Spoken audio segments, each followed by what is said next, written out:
jeden Satz, den ich auf Schweizerdeutsch schreibe und versuche irgendwie bei den Leuten ein Gefühl auszulösen, hat er mir ermöglicht.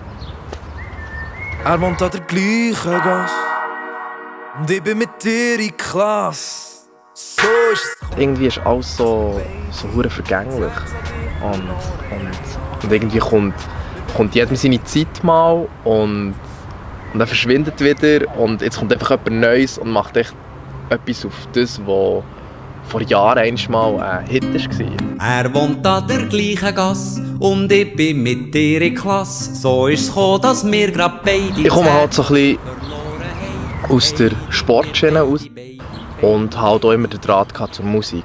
Und dadurch ist das Heidi, wo so wirklich so halt die Hauptgeschichte darum geht, dass es eine Begegnung ist von zwei komplett verschiedenen Sachen.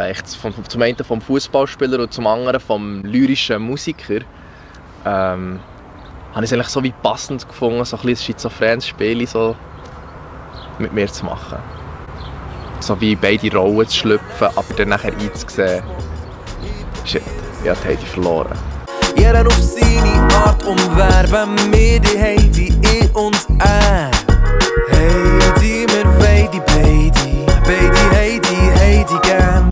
Für mich ist es auch wichtig, dass ich vielleicht eine andere Melodie ziehe, ein anderes Gefühl zum Song bringen, was sich aber gleich nicht so extrem differenziert wie zu dem, was eigentlich davon aus ist gegangen.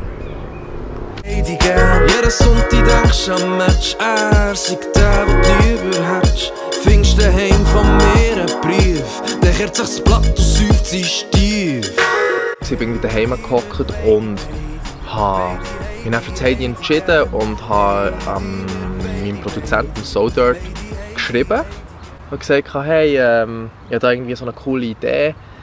Komm, wir machen doch etwas so ein bisschen so, wie soll ich das jetzt erklären, so Jamaican, Inselgruppe, Dancehall, Poppiges, Hip-Hoppiges auf einen Song, der eigentlich überhaupt nicht so tönt. Und er war verdammt geflasht und hat mir nachher einfach den Beat zaubert. Heidi, wir wollen die Heidi, Heidi gern.